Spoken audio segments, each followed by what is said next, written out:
Well, good afternoon everyone and welcome to our tips and tricks session, specifically for our AX 2012 customers. This is a first of its kind in terms of a tips and tricks session for you. So while we know that there's some really cool things that you're going to see here from David who'll present, we certainly hope you enjoy the session this afternoon.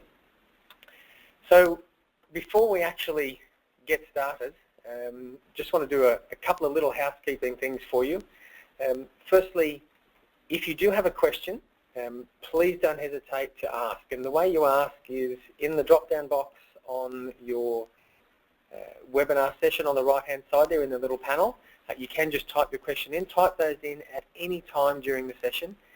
And at the end of the session today, we will actually ask those questions, and David has volunteered to answer those questions. So I'll be doing the asking and David will be doing the answering.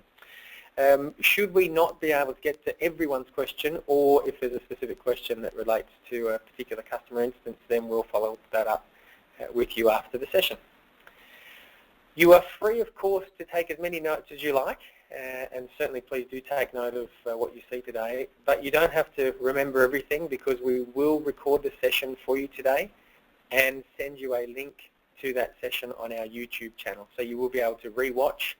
You'll also be able to share that link with others in your organisation so they can take a look as well. So presenting today, so you're listening to myself at the moment, which is Michael, but the real presenter is David Duke. So David's sitting here beside me ready to go. David's one of our senior AX consultants and is really looking forward to sharing some of his own tips and tricks with you this afternoon. So David, please take it away. Thank you, Michael. Welcome everyone.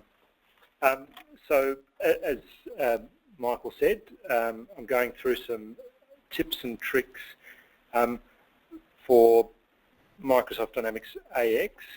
A lot of these tips and tricks are relevant to prior versions of AX as well, but there may be some slight differences in terms of how those functions work in earlier versions. But definitely after you've seen the session, take some of these tips away and try them out in your version of AX, but let us know if you've got any questions. I will be going through the session fairly quickly, and I won't be going through in minute detail. I'll just be focusing on some particular tips and tricks that I found have helped me in using AX, and that I think that might be handy for everyone on the call. So first up, I'll start with navigation. And in AX, especially for those who are already using AX, you'll know that there are a number of different ways to navigate through AX, and there isn't necessarily one right way to do it, and I'll just show you some of my preferences. In AX in general, you've got two main ways of navigating. One is using the navigation pane on the left-hand side. My preference is to use the address bar at the top, and to do that, on the left-hand side of the address bar, you've got this drop-down here where you can select the company you're going to transact in. Next to that, you can select the module that you're going to do your processing in, and I find that when I'm using the address bar up here, they're the only two options I use. What's handy about that is that you could go through in any particular module. Maybe you've gone into General Ledger, you're having a look at the chart of accounts, you open up an account, you go somewhere else. The easiest way to get back to the start is to click the module again. If you use the navigation bar on the left, it can be a little more fiddly than that. Something else you've got up here is these arrows in the top left-hand corner that operate a bit like the forward and back buttons in a browser. Now the handy thing with these is they remember where you've been in AX. So if I go into accounts payable, I look at a list of vendors, I filter this list and I say, show me all the vendors that have got phone numbers, and then I go somewhere else. Have a look at that. And now if I click on the back button, it'll take me back to that same list in AX, filtered the way it was when I first looked at that. So it's just a handy way of getting back to where you started. And of course you can just keep going back to wherever you were. Then within any particular module, say we're looking at vendors. If you've used AX already, you'll know that a lot of the screens start with a list page like this. To do any kind of processing on something that's in a list like this, you've got a couple of options. First, if you just want to look at the details of that particular vendor, you can double-click it, and it opens it up in view mode. If you know straight away that you want to change something on that vendor, you can click Edit. If you want to go through all vendors in a list like that and you want to make changes to a whole range of vendors quickly, then you can use this new option, Editing Grid, and then make the same change on each vendor. I think a lot of people have used AX 2012 would already know about that option. One other option you've got that a lot of people probably aren't aware of is that, let's say we know that there's been an issue with people processing against vendors that don't have a default, let's see, GST group set up.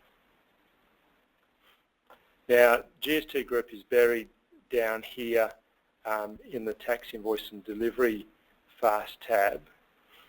So if I just want to toggle through all the vendors in my list and see any that either don't have a GST group specified or have got the wrong one specified, just sitting in that screen, I'll just edit. That one's fine. And then I can come down here to these record navigation buttons, and I can go to the next one and just toggle through each one and see how they're all set up. And in case you blinked up the top there, you can see which vendor you're looking at any particular time. So just a couple of different ways there to navigate through data in the application. Now let's say you need to do some processing in two different entities, or you need to compare data in one entity against another. A lot of people these days have two monitors. If you've got two monitors and you want to run AX twice, you can. And one way to do that is right down in the bottom right-hand corner. You'll see the code of the company I'm currently in. Now if you click that, you get the usual option to select a company, and I'll select this other company here and click New Workspace. So now I'm running AX twice, once in company 1 and again in company 2. If I've got two monitors set up, then I can have this on one monitor and that on the other monitor, and just do whatever ticking and checking I need to on the screen without having to print out reams of paper.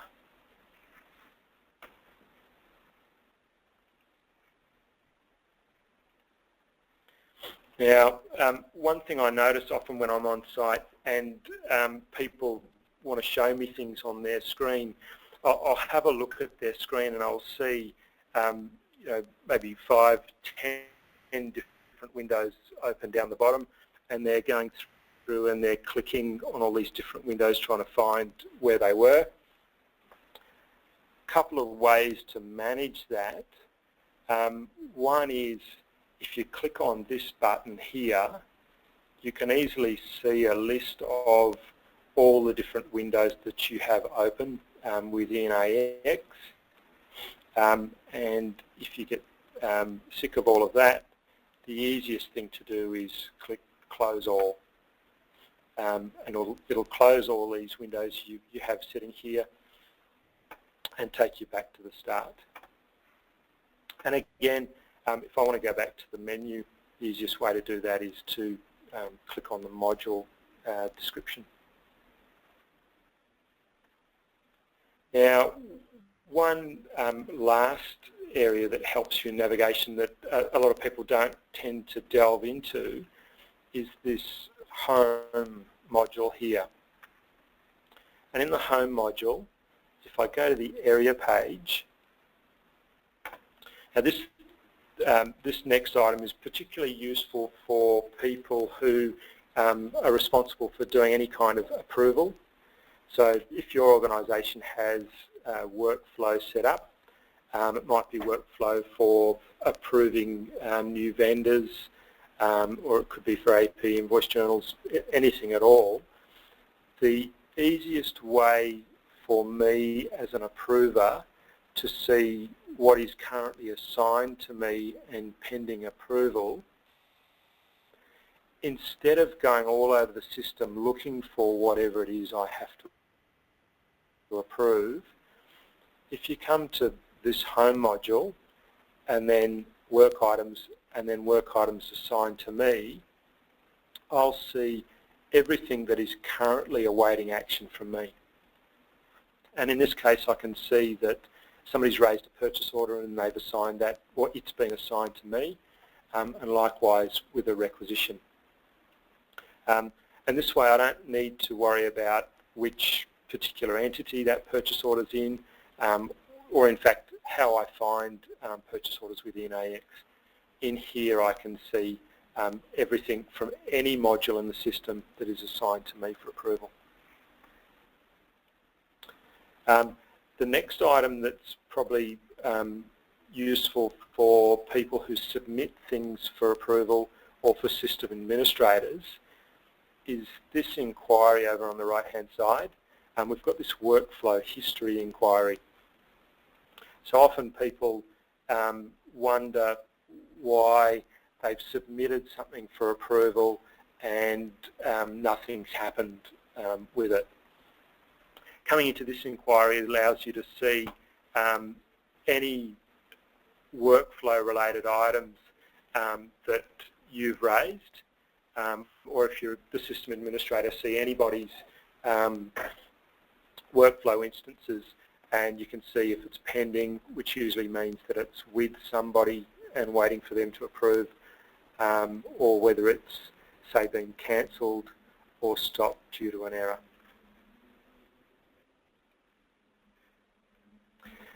So that's my really quick run through on how to navigate, or some options around navigating through AX. The next thing I wanted to show you is some options you have around personalising AX to suit you better. AX, out of the box, it will generally present everything to you, and sometimes it can present information to you that you don't necessarily need to perform your role. So one option you have is to turn off the things that you don't need to see. So if I look at this purchase order list page, and I've decided that I don't need the navigation pane on the left, I can turn that off. If I never look at the fact boxes on the right, I can turn them off as well. But maybe I want to leave the preview pane there, I can. Likewise, up the top here, I can see, because of my permissions or the roles that I've got, I can see all modules. If there are some modules there that I never go into and it makes it difficult for me to find the ones that I do use, what I can do is jump across here to navigation pane options and turn off the ones that I don't need.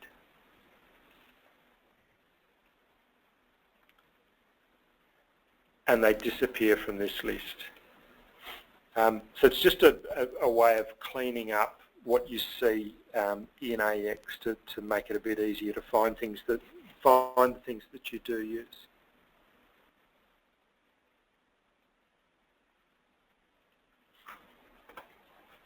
Now, when I get into a screen where I need to do my day-to-day work, another thing that can make it easier is to rearrange the fields that you see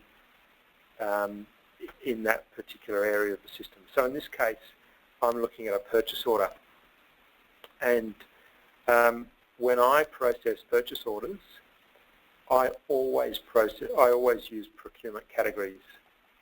Maybe the warehouse, they process purchase orders for items, but I only do it for procurement categories.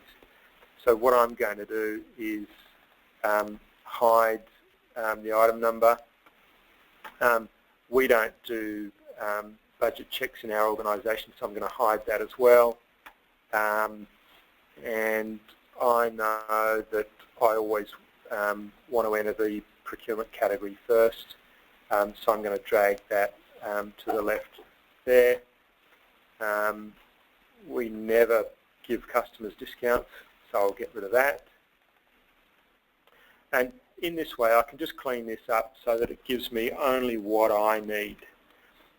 If at any time I realise that I've hidden something that I do actually need, don't worry, you've still got this option to show any particular item that you've hidden or show all.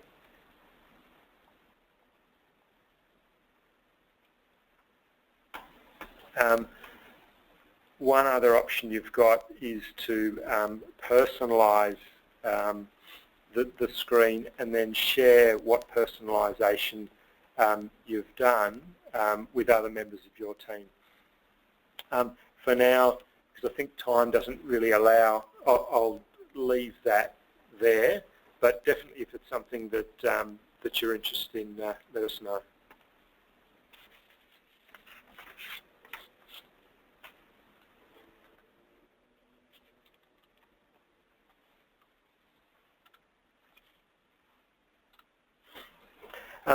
Another area of the system that's actually quite handy that a lot of people don't really use too much is alerts. Alerts allow you to set up some rules around being notified when certain events take place in AX. And an example might be if you're the accounts payable manager and you want to be notified any time a vendor is put on hold.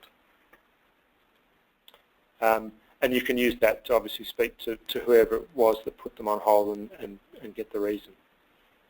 So to set up an alert, all you need to do is find either the record or the field that you want to set up the alert for. So in this case, I want to be alerted when somebody puts a vendor on hold. I right-click that field and then select Create Alert Rule. It takes me to this screen, and here I can say what it is I want to be alerted for. So I'm setting up the alert on vendor hold, and I can say alert me anytime somebody changes that setting, or alert me anytime it's set to all. So anytime anybody puts any vendor on any kind of hold. Normally when you set up alerts, you want to be alerted when that event takes place for any vendor, but you could, if need be, set it to only alert you for a particular vendor or a particular range of vendors. You can optionally set it to alert you just for a specific period of time. Maybe you only want to set it up because somebody new has joined the organisation and you only want to get alerts for the first couple of weeks while they're on probation. By default, it will alert me because I'm setting up the alert, and then I can opt to get pop-ups within AX and or receive emails anytime that event happens. And that's it. So I click OK, and then at any time I can come back into the Tools menu here, Manage Alerts. This is the one that I just set up, and I can disable it and just leave it sitting there until I decide I need it again. The areas you can use alerts are pretty limitless. You can do it based on changes, people creating data, people deleting things. The other way you can use it is based on dates. So be alerted when a particular date nears.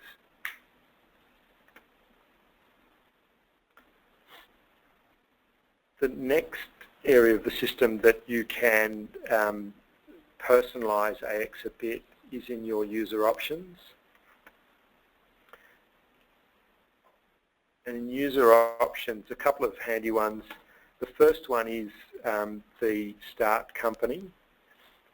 So this is where you can set the default company it takes you to every time you log into AX.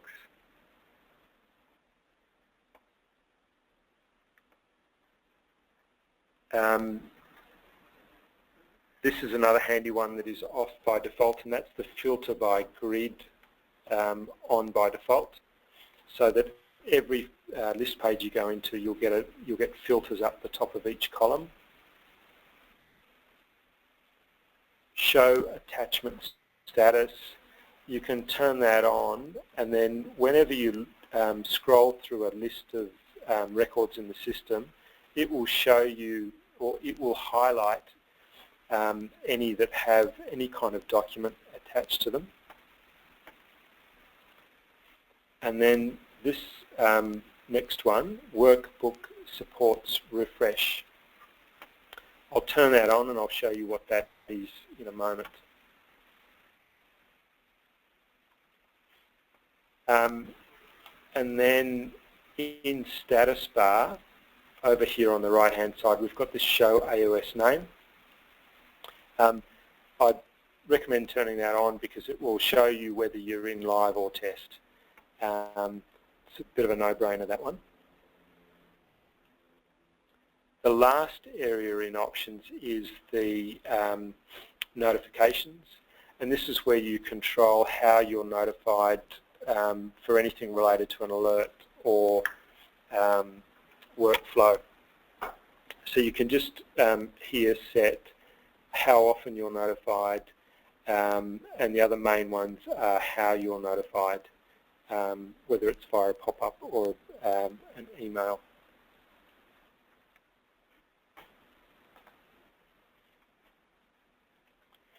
Now, that option a moment ago I set where we refresh Excel. How that works is that if you export from AX to Excel, so it's going to export that list of vendors to Excel.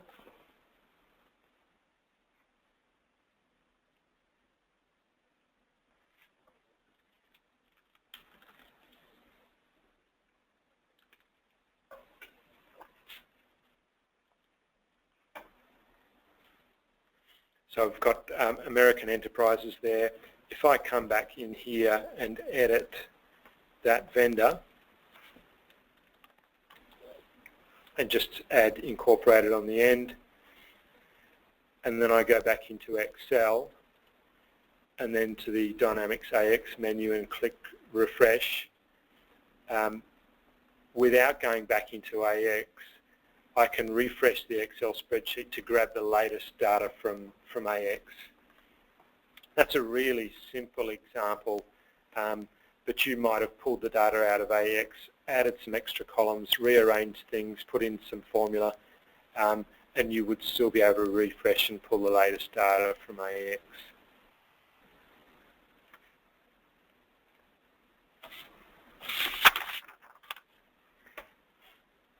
So the last area I'm going to take you through is reports and inquiries. So in terms of reports, probably everybody who's ever run a report in AX has run it to screen or printed it. When you run it to screen, something that's new in AX 2012 is this option to change your parameters on the fly. So you've run the report to the screen, you can come up to this option section at the top and change, so this is, we can change that to current year versus prior year, and then click run, and then it'll refresh the output of the report based on the new criteria I've set. And then once I've run the report, I can save it to CSV, Excel, PDF, however I need to share it.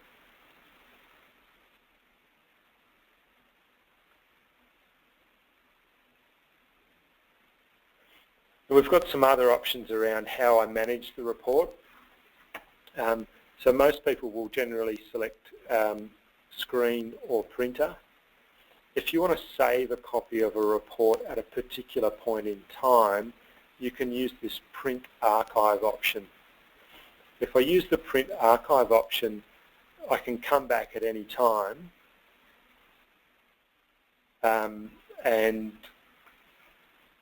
see each instance of me running that report in the past at any particular date in time, and then have a look at the report as at that point in time.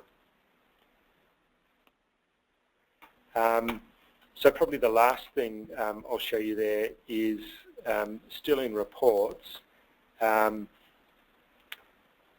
if you want to automatically email the report either to yourself or to someone else in the organisation, you can use this email destination, put in the email address, file format, and then use this batch option.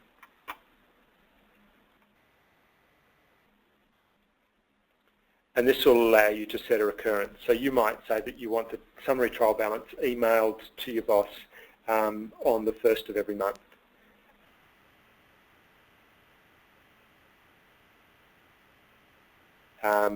Once you've set this up, no end date, months, and then the first day of the month, for example, and then OK, and it'll schedule it, and they'll be emailed automatically.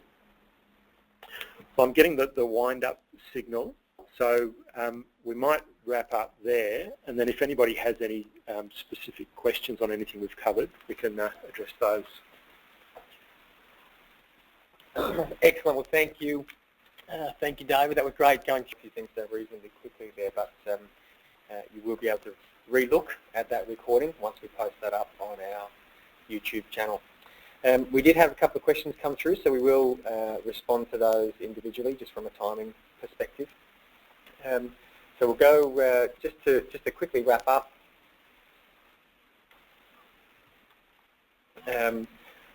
We have additional sessions coming up. If you did see something today that you really did like, or you wanted to get a little bit more information from, please reach out to your account manager, and we can organise either a follow-up session with a consultant or some additional training in a particular area. If you're not sure who your account manager is, please don't hesitate to contact Fraser, who was the one who initiated the session for you today. Just a quick advertisement. So this was an AX specific session for our AX customers today. We do have another 2 sessions scheduled, one in September, one in October. So the first one is on Management Reporter. and the second being a technical tips and tricks session, but don't be worried, it's for non-technical users. So it's a little bit of an extension on today's session, but a bit more of a technical focus, but not specifically for technically only minded users. And the final one there, just want to reference our Office 365 Up Close and Personal session on the 23rd of September. You can already register for that on our events page on our website. So on that, I would like to just wrap up. Thanks again for attending. Thank you, David, for presenting to us today. As you exit the sessions, as you close down your window, you will get a pop-up survey. At that time, you can opt in to be contacted regarding anything that you saw today. Your account manager will get back to you. We also have another question in there just asking you if there's any other specific sessions that you'd like us to show you or you'd like to learn more about in an upcoming webinar session. So please don't hesitate to respond to that as well. So thank you for attending. Don't forget to fill out the survey, and we look forward to presenting to you again in a future session. Bye, everyone.